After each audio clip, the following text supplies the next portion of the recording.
And one of the great things about the human species is that we have this remarkable organ, the brain. La tête dans le cerveau. Biologie, cervelle, synapses, neurosciences, physique. The human brain really is the most unique gift of our species. Avec Christophe Rodeau.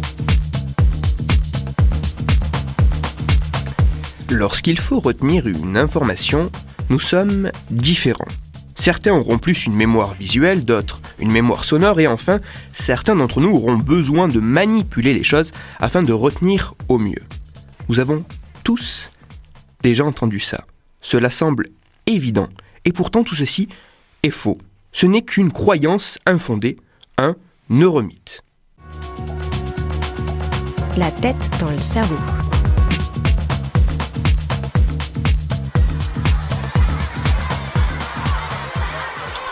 Plongeons-nous dans notre enfance.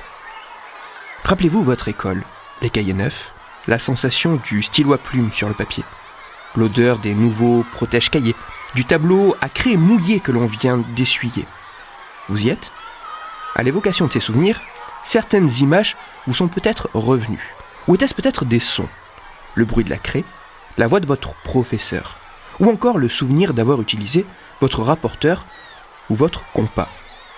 Maintenant, rappelez-vous des leçons de géographie, d'histoire. Rappelez-vous des leçons de mathématiques. Vous rappelez-vous des formules placardées sur le tableau qu'il fallait apprendre ? Des tables de multiplication, des terminaisons de verbes qu'il fallait connaître ? Les devoirs, les leçons, tout ce qu'il fallait retenir. Une tâche qui était loin d'être aisée. Car malheureusement, il n'existe pas de formule miracle marchant à coup sûr pour tout le monde et tout le temps afin de retenir sans faille tout ce que l'on désire. La formule n'a rien de magique, elle demande des efforts, ne fonctionne pas à coup sûr et diffère plus ou moins légèrement pour chacun d'entre nous.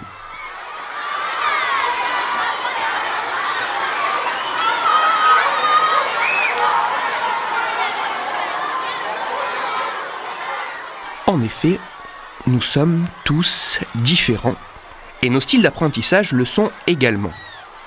Il y aurait 3 grands styles d'apprentissage correspondant à des modalités perceptives différentes. Un style d'apprentissage visuel, un autre sonore et un dernier kinesthésique, c'est-à-dire lié au mouvement. Nous pourrions tous être classés dans l'un de ces types d'apprentissage en fonction d'une préférence. Ainsi, les personnes plus visuelles auraient plus de facilité à retenir des images, des scènes ou tous les éléments présentés par le biais de l'observation.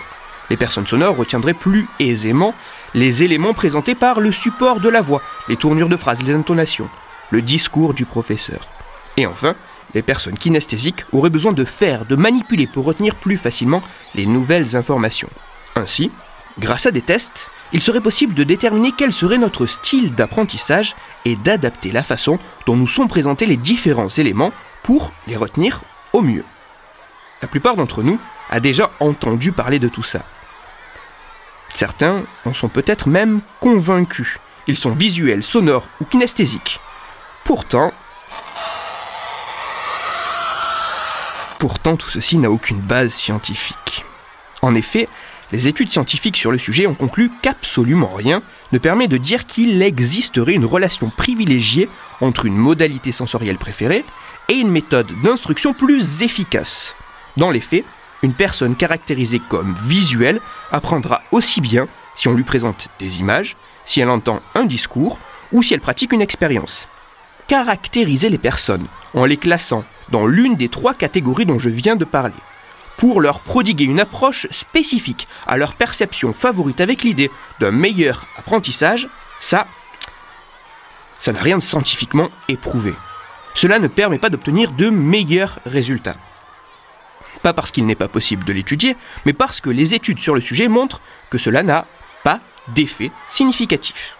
Toute cette croyance selon laquelle nous aurions des styles d'apprentissage différents qu'il faudrait valoriser pour apprendre au mieux, cette croyance est tout simplement fausse.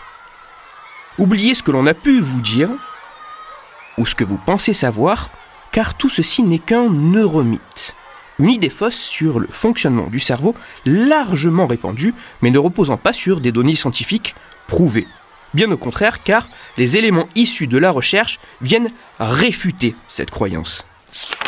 Toutes les références de ma chronique se trouveront sur mon site Cerveau en argot, et pour approfondir la chronique d'aujourd'hui, je vous renvoie vers un livre passionnant qui traite largement des neuromythes, de leur construction et de comment ceux-ci peuvent s'ancrer dans notre quotidien.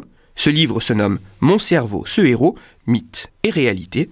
Il est écrit par Elena Pasquinelli et il est publié aux éditions Le Pommier. Pour discuter science et cerveau, vous pouvez me retrouver sur Twitter, @Christophe_Rodo, R-O-D-O, et sur mon blog Cerveau en argot. Je vous rappelle aussi que si vous, auditeurs, vous avez des questions ou des sujets dont vous voudriez que je parle, n'hésitez pas à me le faire savoir directement sur mon compte Twitter et j'essaierai d'y répondre dans une future chronique.